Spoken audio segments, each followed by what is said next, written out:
System का ध्यान रखें, थोड़े अपने एथिकल वर्किंग का ध्यान रखें, थोड़े अपने कंपनी कंप्लायंसेस का ज़रूर ध्यान रखिएगा। दोस्तों अभी कल मैं ये नंबर 2 पोजीशन हज़म भी नहीं कर पाया था कि आज सुबह ही हमें एक और इनाम के बारे में पता चला। हमें स्पिरिट अवार्ड भी मिला है। स्पिरिट अवार्ड का मतलब है दोस्तों, ऐसे मुश्किल समय में हम लोगों ने अपने आप को ऐसा एंगेज कर रखा है अपनी अपनी परफॉर्मेंस में, अपनी ऑर्गेनाइजेशन में, अपनी कंपनी में। ये अपने आप में एक बहुत बड़ा संकेत है हमारी आने वाली परफॉर्मेंस के बारे में। मैं कुछ समय तक सोचता था कि ये स्पिरिट अवार्ड हमें मिलेगा कि नहीं मिलेगा। जब मैं कल बैठ के ऑनलाइन रैली भी देख रहा था, तो परसों देख रहे थे जब हम, तो मुझे लगा अगर मैं 10 कमेंट पढ़ता हूँ, 10 में से करीबन 9 कमेंट हमारे भारतीयों के थे।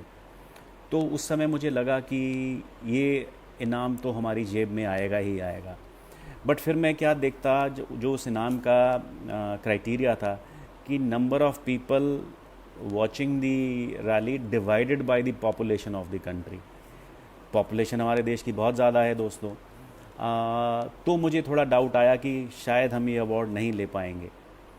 बट अंत में इसका मतलब ये है कि हमारे लोगों ने, जिन्होंने ये रैली को देखा लाइव, आज ही इनफैक्ट अगर आप लोगों ने ग्रेग मोहन का वीडियो देखा होगा, करीबन 1 मिलियन लाइव व्यूज़ हैं इस रैली की। 1 मिलियन का मतलब हो गया 10 लाख लोगों ने ये रैली देखी है। और 10 लाख लोगों में से ज़्यादातर लोग भारतीय थे, क्योंकि तभी हमारा रेशो ऐसा बना, तभी हमारा अवार्ड ऐसा बना। तो दोस्तों अगर इस तरह का एक्साइटमेंट हमारे देश में है, तो वो दिन दूर नहीं जब हम बहुत आगे बढ़ने वाले हैं और आप सब बहुत बहुत अच्छा परफॉर्म करने वाले हो। एक बार फिर से आप सबको बधाई। दोस्तों इसमें सारी परफॉर्मेंस में अगर आप एक चीज़ देखेंगे, हमारे CBQ चेक्स थोड़े रहे इस बार, कम लोगों ने अर्जित किए, पर हम पोजीशन नंबर 2 पे आ गए। इसका क्या मतलब है?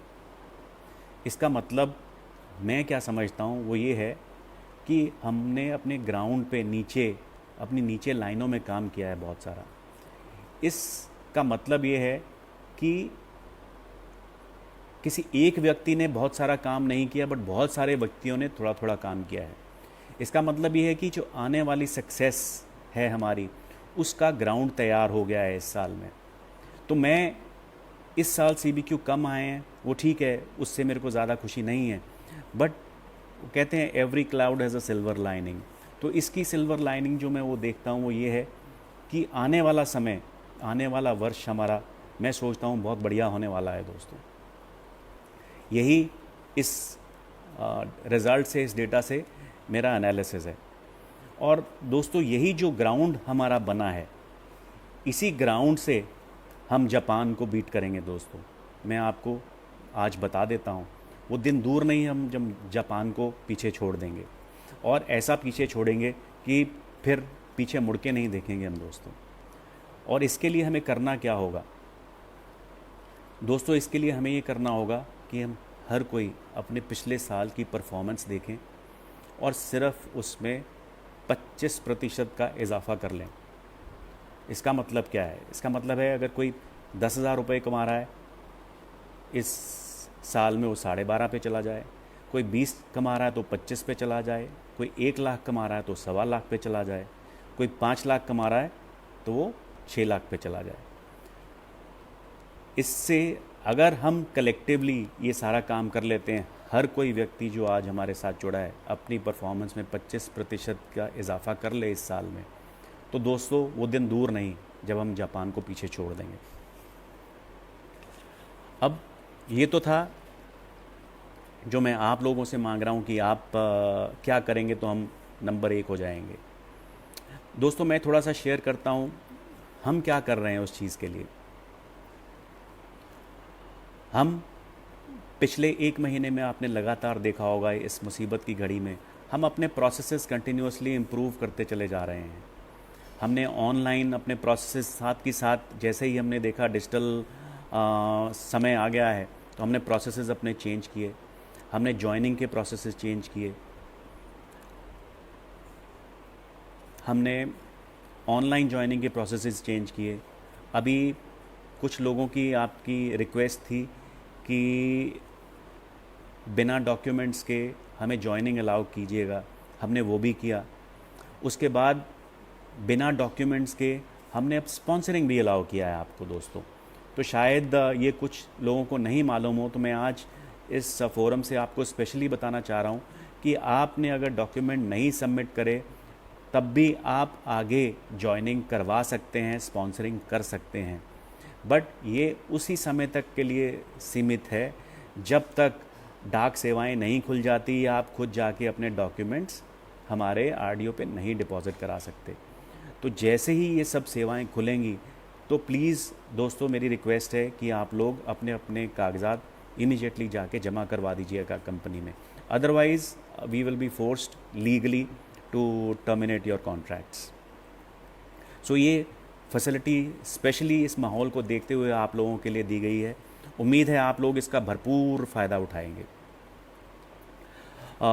दूसरा दोस्तों, जैसा कि आप पढ़ रहे होंगे बहुत सारी न्यूज़ आ रही है, मेरे पास व्हाट्सएप पे भी आप लोग बड़ी न्यूज़ भेजते हैं। सप्लाईज़ जल्दी ही खुलने का अंदेशा है। मुझे उम्मीद है पूरी कि हम 20 तारीख के बाद बहुत जल्द आप लोगों को प्रोडक्ट की सप्लाईज़ भी खोल पाएंगे, if all goes well.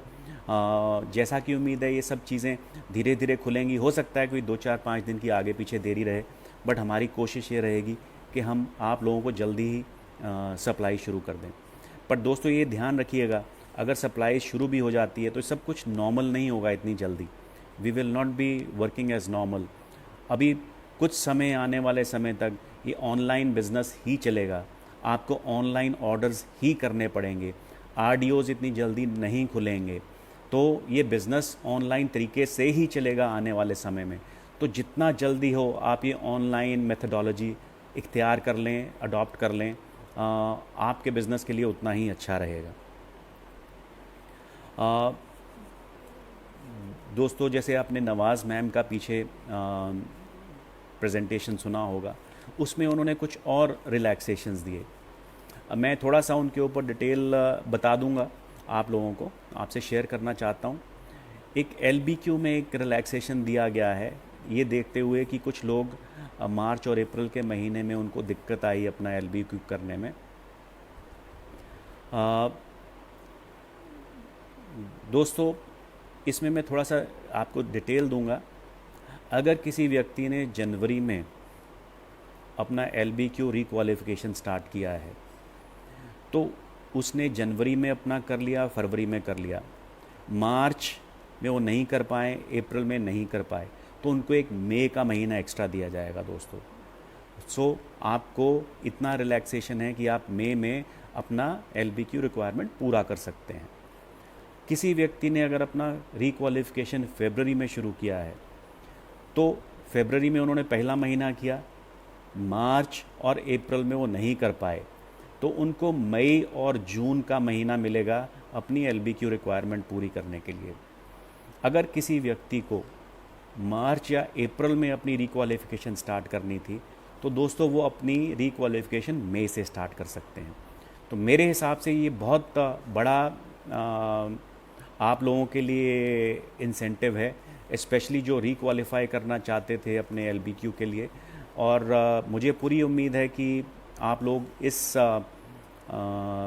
Relaxation का पूरा फ़ायदा उठाएंगे और अपनी अपनी टीम्स को अपने साथ बरकरार रखेंगे। दूसरा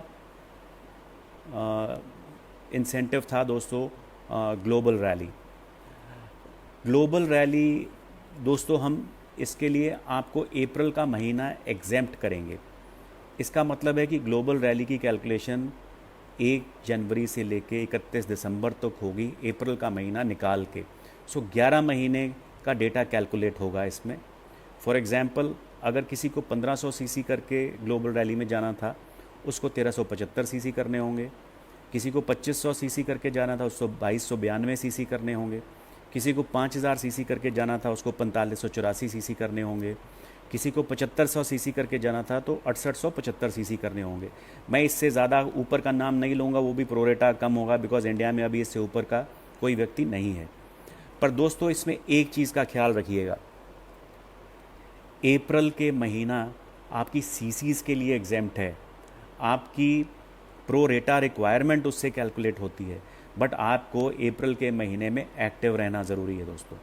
सो आपकी सीसी रिक्वायरमेंट कम कर दी गई है, बट आपकी एक्टिविटी रिक्वायरमेंट नहीं कम की गई है दोस्तों। अप्रैल के महीने में एक्टिव रहना ज़रूरी है। उम्मीद करता हूँ ये सबको समझ आ रहा होगा बड़ा क्लियरली। दोस्तों ईएमआर के केस में भी कुछ हमने मॉडिफिकेशंस किए हैं आप लोगों को मदद करने के लिए। जो हमारा करंट ईएमआर है जो अभी चल रहा है, जिसका कि अप्रैल में कंप्लीशन होना था दोस्तों, इसके लिए हमने आपको मई का महीना एक्स्ट्रा दे रहे हैं अप्रैल की बजाय कंप्लीट करने का। तो आप लोग करंट ईयर का ईएमआर मई में अपना, अगर किसी का रहता है टारगेट, तो मई में कंप्लीट कर सकते हैं। हालांकि मेरा ये सोचना है कि जो आप में से बहुत ही सतर्क लोग हैं, बहुत ही अच्छे परफॉर्मर हैं, उन्होंने तो ईएमआर अब से बहुत पहले ही कर लिया होगा। बट जो कोई लैगर्ड है, जो लास्ट में बचा है, जिसको लास्ट में ही करने की आदत है, हमने उसके लिए भी प्रोविज़न रखा है, उसके लिए भी प्रावधान रखा है। हालांकि मेरी पर्सनल गुजारिश थी नवाज़ मैम से कि हम ये लास्ट में जो काम करने वाले लोग हैं इनको कोई रिलैक्सेशन ना दें। जो लास्ट के 5 दिन में काम करते हैं, जो लास्ट के महीने में काम करते हैं, ऐसे लोग मैं आपको बता सकता हूं दोस्तों, ज़्यादा लंबी रेस नहीं खेल सकते। आपको अपने रिवॉर्ड्स और अवार्ड्स और इंसेंटिव्स जल्द से जल्द कंप्लीट करने चाहिए। दूसरा, अगर आपका इसमें भी मई आपको महीना दिया जाता है, बट आपको अप्रैल में एक्टिव रहना ज़रूरी है दोस्तों। एक्टिविटी लेवल आपको रखना है, बट मई का महीना आपको एडिशनल मिल गया है। सो 13 महीने मिल गए आपको काम करने के लिए, बट 13 महीनों में एक्टिव रहना ज़रूरी है।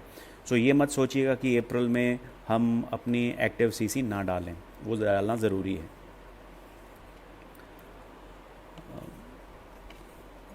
अब आते हैं एमआर के ऊपर दोस्तों। एमआर में जो करंट ईयर का एमआर है दोस्तों, आपका 31 मार्च को समाप्त होना था।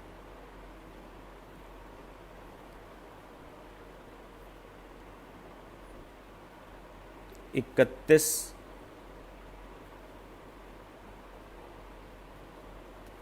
मार्च को समाप्त होने का मतलब है आपको मार्च और अप्रैल के 2 महीने बट डिस्टर्ब्ड हैं हमारे। हम आपको इसमें समय एक्स्ट्रा दे रहे हैं 2 महीने का, तो ये 14 महीने में आपकी एमआर चली जाएगी। यानी कि आपको 31 मई तक आपको समय दिया जा रहा है इसको कंप्लीट करने का। तो अगर आप अप्रैल और मई का महीना में अपनी ऑर्डरिंग करते हैं तो आप इसको मई का महीना इस्तेमाल करके आप अपनी क्वालिफ़िकेशन कंप्लीट कर सकते हैं एमआर की।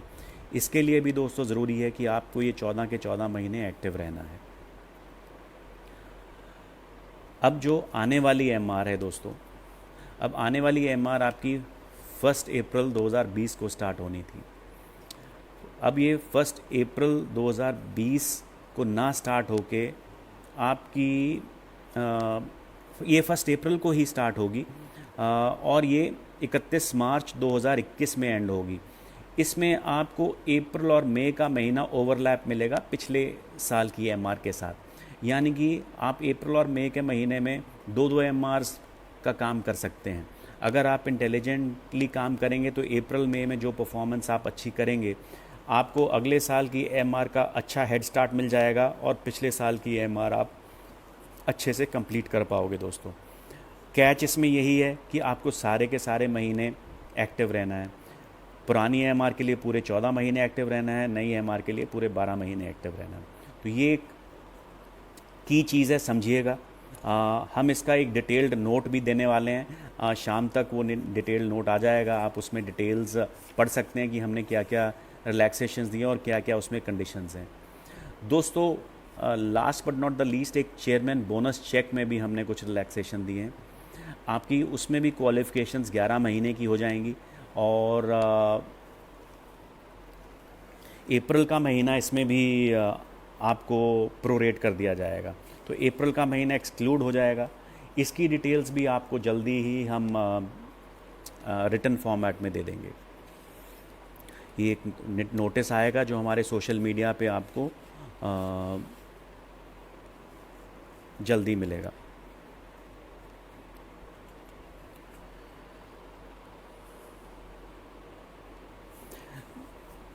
दोस्तों, इसमें इन सारी चीज़ों से मैं सिर्फ आप लोगों को एक ही बात कहना चाहूँगा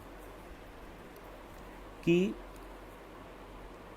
पिछले महीने 1.5 महीने के दौरान जो भी एक्शंस हमने लिए हैं, मुझे बहुत सारे लोगों की बधाई आई है, बहुत सारे कंग्रेचुलेशंस आए हैं और बहुत सारी कंप्लेंट्स भी मिली हैं। दोस्तों,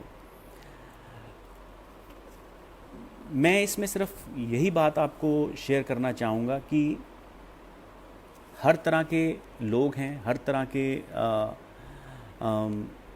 यहाँ पे एफबीओज़ हैं।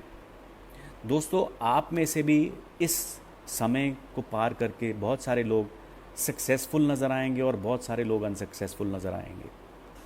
और सक्सेस और फेलियर के बीच में सिर्फ एक ही फासला होगा कि किसने इस समय को, इस पीरियड को पॉजिटिवली निकाला और किसने इस पीरियड को कंप्लेंट कर करके निकाला है। मैं आपको बता सकता हूँ कि जो आप अगले साल एंड में देखेंगे, जो शख्स हर चीज़ में कमी निकालते रह गए, गलती निकालते रह गए, कंप्लेंट करते रह गए, वो लोग पीछे रह जाएंगे। जो शख्स जो हमने रिलैक्सेशंस दी हैं, इनका एडवांटेजेस लेते चले गए और आगे बढ़ते चले गए, वो आगे निकल जाएंगे दोस्तों, बहुत आगे निकल जाएंगे। सो मैं इसी चीज़ के ऊपर आप लोगों से एक कहानी छोटी सी शेयर करना चाहूँगा जो पिछले कुछ दिनों में मेरा पढ़ना कुछ बढ़ गया। मैं बहुत सारी किताबें पढ़ता हूँ। मैंने एक ऐसी कहानी पढ़ी, एक ऐसे शख्स के बारे में मैं आप लोगों से शेयर करना चाहूँगा। मुझे बहुत अच्छी लगी वो कहानी, बहुत प्रेरणादायक रही। ये कहानी एक ऐसे शख्स की है दोस्तों जो सन 1900 के अर्ली पार्ट में दुनिया में था। इसका नाम था अर्नेस्ट शैकल्टन। दोस्तों, उस समय 1905 से लेकर 15 के आसपास दुनिया में एक होड़ सी लगी हुई थी नई नई जगह एक्सप्लोर करने की, नई नई जगहें ढूंढने की। 1905 में रॉबर्ट पेरी नाम के एक व्यक्ति ने नॉर्थ पोल पे सबसे पहली बार गए। नॉर्थ पोल समझते हैं, जो दो हिस्से ऊपर और नीचे दुनिया के जो थोड़े से चपटे हिस्से हैं, वहाँ पे अब तक कोई नहीं गया था 1905 तक। तो पहली बारी रॉबर्ट पेरी गए वहाँ पे। तो नॉर्थ पोल तो एक बारी आदमी पहुँच गया। अब कौन सा हिस्सा दुनिया का बचा जहाँ पे आदमी नहीं गया था? वो था अंटार्कटिका कॉन्टिनेंट और साउथ पोल। तो उसके पीछे 3 व्यक्ति पड़ गए दोस्तों। एक का नाम था रोल्ड अमंडसन, एक था रॉबर्ट स्कॉट और तीसरा था अर्नेस्ट शैकल्टन। एमंडसन ब्रिटिशर था, स्कॉट अमेरिकन था, नॉर्वेजियन था और शैकल्टन आयरिश था। अब ये तीनों लोग में होड़ लगी कि साउथ पोल पे पहले कौन पहुंचेगा। दोस्तों, 2 लोग थे इसमें से चालाक। उन्होंने बिना किसी को बताए अपना जहाज़ इकट्ठा किया, अपने लोग क्रू इकट्ठा किया और चल पड़े साउथ पोल की तरफ। तो दिसंबर 1911 में एमंडसन ने साउथ पोल पे अपना झंडा फहरा दिया। अब साथ में रॉबर्ट स्कॉट भी लगे हुए थे। अब उनको मालूम नहीं था कि वो एक छोटे रास्ते से पहुंच गए हैं। वो अपने लंबे रास्ते से साउथ पोल पहुंचे करीबन 1 महीने बाद। वो जनवरी 1912 में साउथ पोल पे पहुंच गए। अब ये दोनों साउथ पोल पे विजय पा ली। अब शैकल्टन बेचारे क्या करते? शैकल्टन तो देखते रह गए। अब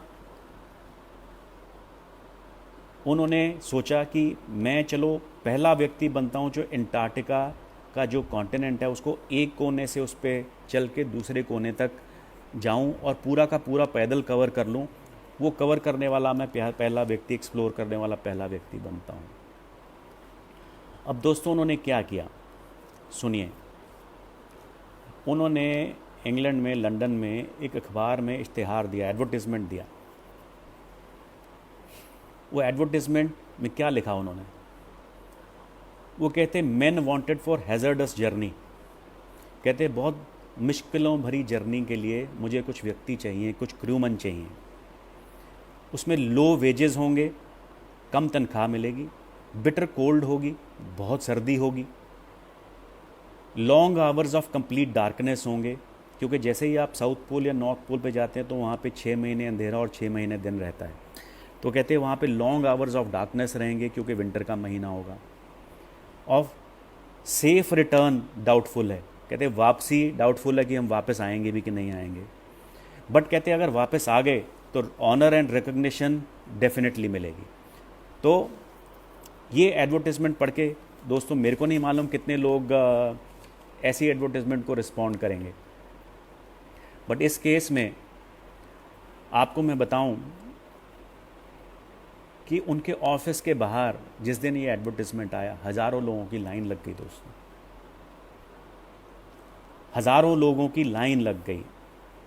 बट उन्होंने कितने किए सिलेक्ट, सिर्फ 27 लोग, सिर्फ 27 लोग दोस्तों। ये थे सर अर्नेस्ट शैकल्टन, इनको सर की उपाधि मिली थी, क्वीन ने दी अपनी एक्सप्लोरेशन के लिए। दोस्तों अब आप एक चीज़ देखिए जो मैं इससे आपको बताना चाह रहा हूँ। उनकी एक गुहार देते ही, एक आवाज़ देते ही हज़ारों लोगों की लाइन लग गई, उनके साथ चलने वालों की, उनके कारवां में चलने वालों की। जैसा कि रॉल्फ किप समझाते हैं, हमारे यहाँ हम क्या करते हैं, हम लोगों को ज़बरदस्ती ले आके अपने साथ ज्वाइनिंग कराते हैं लोग दोस्तों, चाहे वो करना चाहता है नहीं करना चाहता, उसका सपना है या नहीं है। दोस्तों यहाँ पे बहुत इम्पॉर्टेंट पार्ट है आपकी प्रॉस्पेक्टिंग के साथ लिंक्ड। अगर हज़ारों लोग आपके सामने लाइन में लगे हैं आपके साथ जोड़ने के लिए, क्या आप उन हज़ारों के जोड़ लेंगे अपने साथ, या उनमें से छांट के जो आपके साथ पूरी जर्नी लास्ट करने वाले हैं, जो लास्ट तक आपका साथ देने वाले हैं, जिनके ऊपर आपको पूरा भरोसा है, कॉन्फिडेंस है, आप उन लोगों को अपने साथ लेके चलेंगे। हमारे यहाँ मैं देखता हूँ हम इधर से उधर से कहाँ से लोगों को जोड़ने में लगे रहते हैं, हम जो लोगों को इवैल्यूएट नहीं करते हैं कि लोग कितना आगे तक जाएंगे। तो दोस्तों ये मेरा पहला सबक है आप लोगों से इस कहानी से सीखने का। दोस्तों जब ये 27 सेलेक्ट करके 5 दिसंबर 1914 को स्टार्ट किया उन्होंने अपना जर्नी, उनके शिप का नाम था एंड्योरेंस। एंड्योरेंस का मतलब है सहन शक्ति वाला जहाज़। उसका जो आगे आइस ब्रेकर था, जो आइस को तोड़ता था, 85 इंच मोटी कील थी उस जहाज़ की, जो कि आइस को तोड़ते हुए आगे निकलता।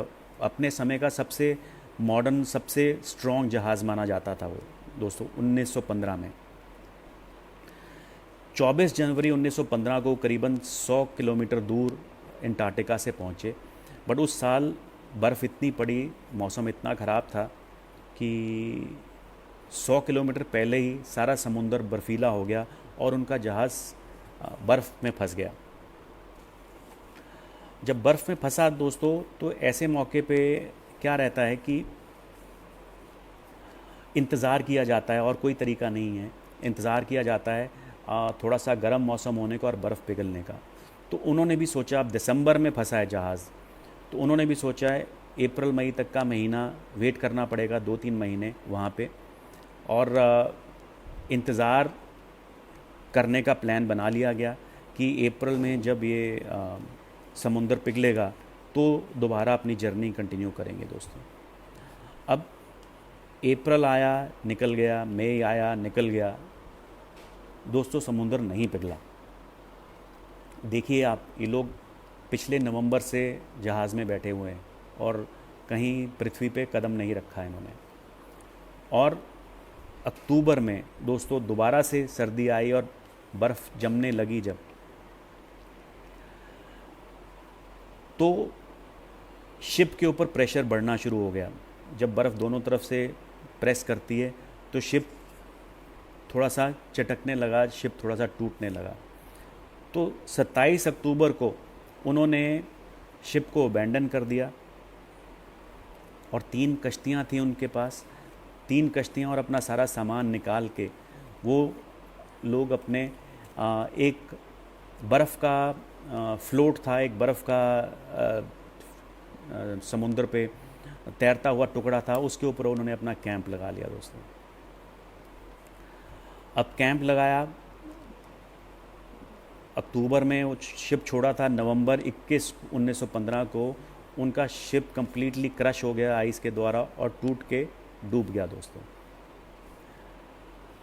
अब उनके पास जो लास्ट सहारा था वो भी उन्होंने छोड़ दिया। अब 3 कश्तियाँ थी दोस्तों उनके पास, छोटी कश्तियाँ। एक आइलैंड था थोड़ी सी दूर, एलिफेंट आइलैंड। उन्होंने वो तीनों कश्तियों से चल के अपना सामान लेके उस आइलैंड तक पहुँचे और वहाँ पे अपना एक छोटा बेस बना लिया। बट दोस्तों बेस बनाने का मतलब ये है कि वहाँ पे कोई रेस्क्यू नहीं था, कोई आने वाला नहीं था उनको बचाने के लिए, क्योंकि वो जो आइलैंड था एक नॉर्मल शिपिंग रूट के ऊपर नहीं था। बट दोस्तों इस सारे माहौल के अंदर आप देखिए कुछ बातें इम्पॉर्टेंट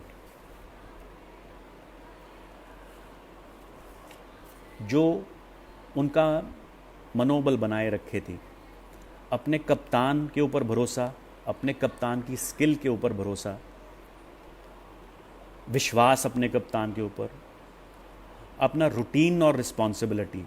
हर कोई व्यक्ति इस मुसीबत भरे क्षण में भी जो जो उनका प्रोसेस है डेली का करने का वो करता रहा। अगर सुबह उठ के किसी को चाय बनानी है वो बनाता था, किसी को खाना बनाना है वो बनाता था, किसी को अपने सफाई करनी है वो करता था। तो रूटीन लोगों ने जारी रखा दोस्तों। तो ये हमारे लिए एक बहुत बड़ी सीख है कि आज के माहौल में जब हम ऐसी स्थिति में हैं, जब घर से बाहर नहीं निकल सकते, अपना रूटीन ज़रूर बना के रखिएगा दोस्तों।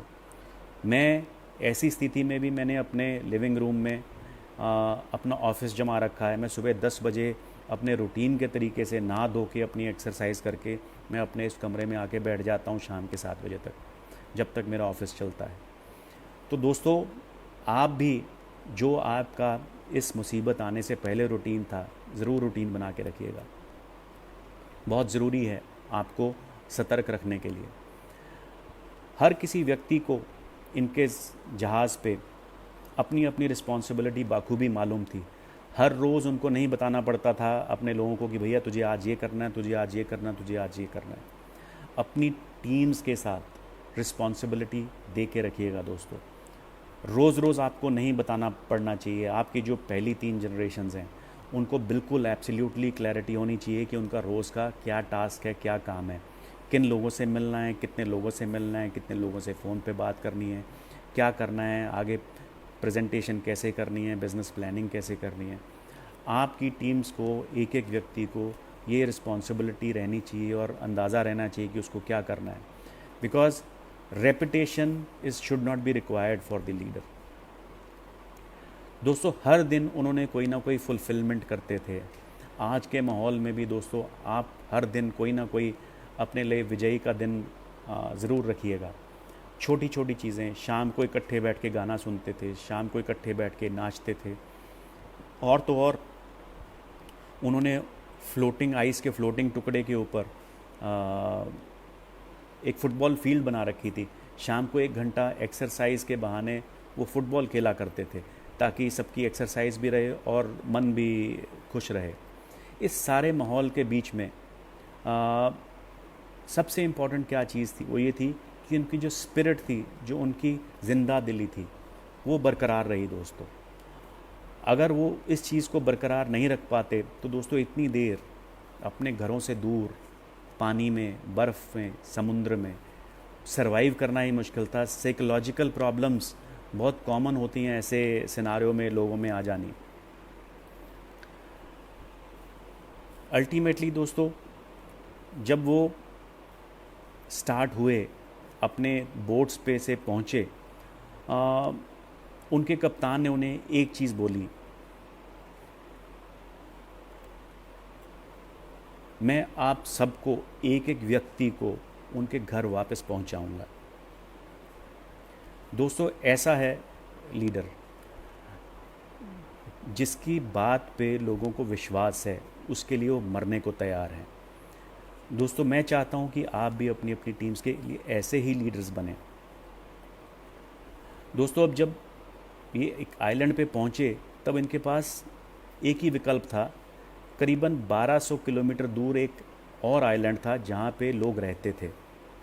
तो उस व्यक्ति ने क्या किया, कैप्टन ने क्या किया, अपने नंबर 2 कमांड को उसी जगह पे छोड़ दिया 2 बोट्स के साथ, और एक बोट लेके वो निकल पड़ा 5 लोगों के साथ उस आइलैंड पे को जाने के लिए, 1257 मील दूर, किलोमीटर दूर।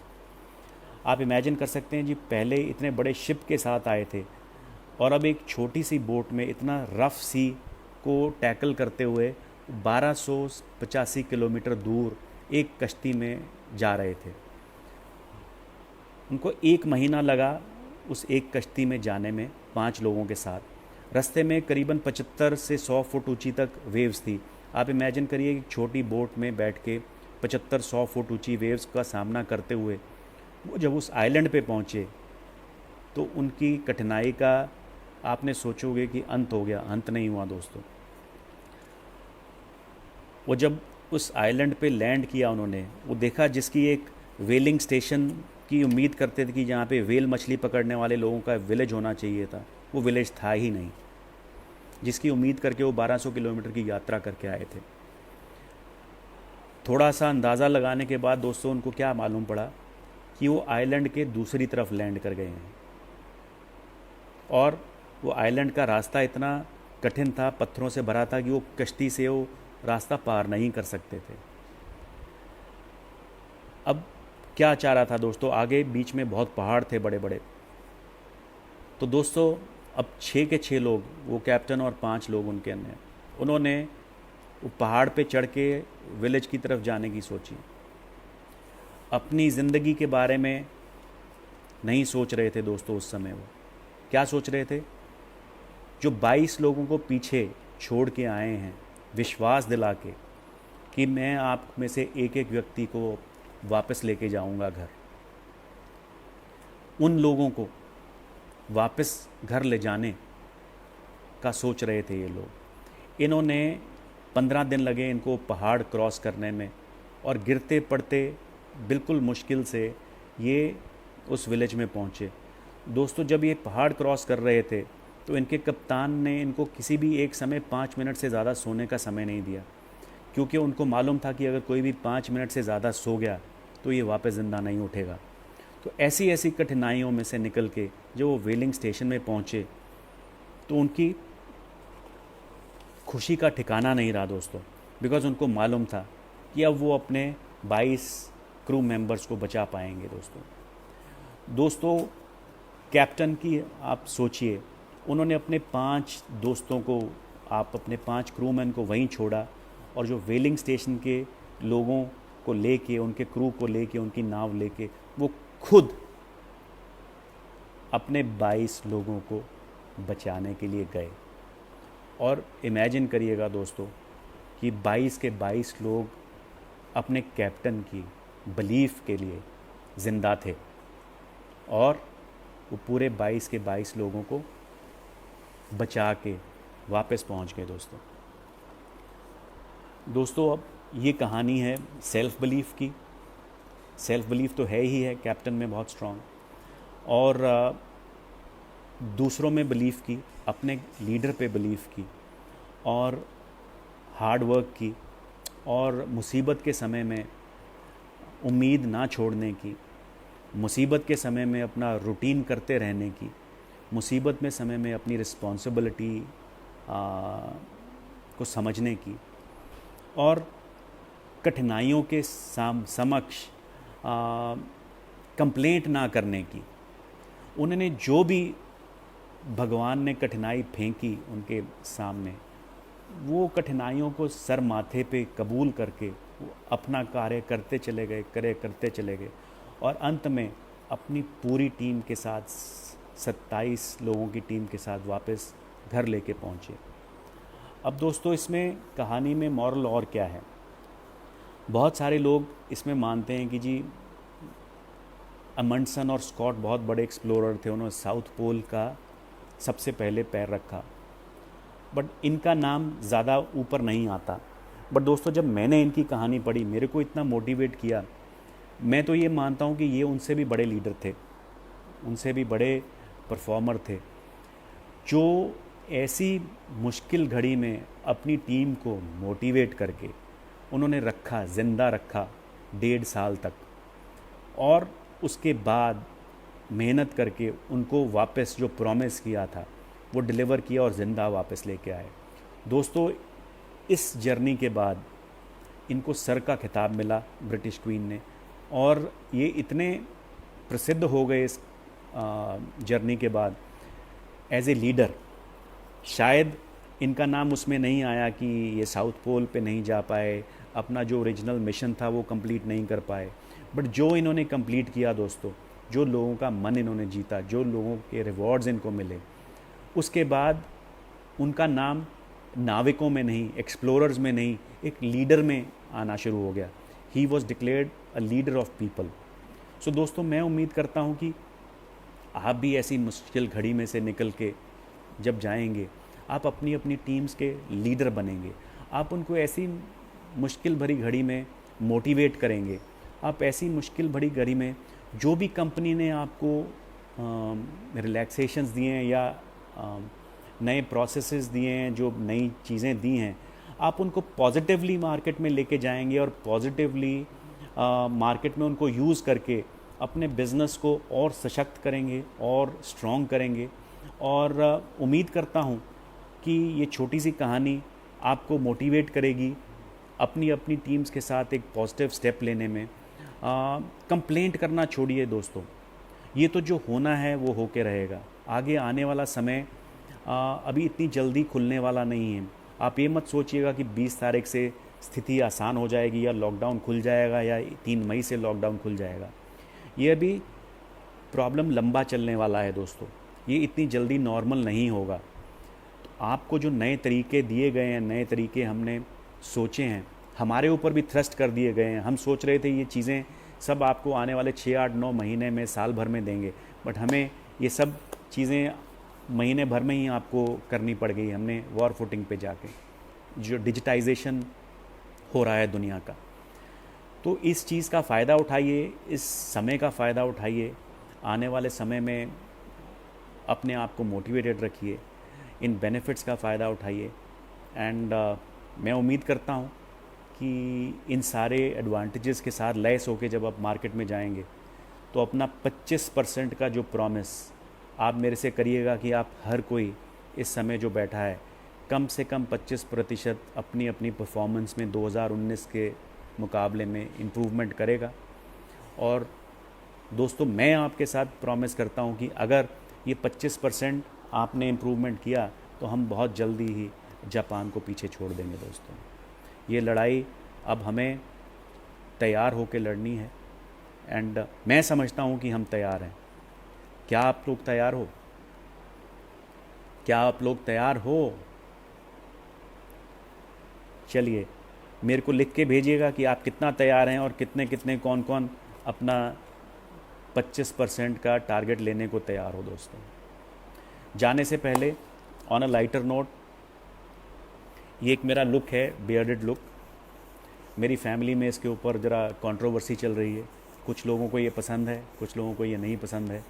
मैं आप लोगों से भी फीडबैक चाहूँगा कि आप अगले सक्सेस डे के ऊपर इस सफ़ेद दाढ़ी वाले व्यक्ति से अपना रिकॉग्निशन लेना चाहेंगे कि एक बिना दाढ़ी वाले व्यक्ति से रिकॉग्निशन लेना चाहेंगे। Your votes are welcome, I look forward to your votes.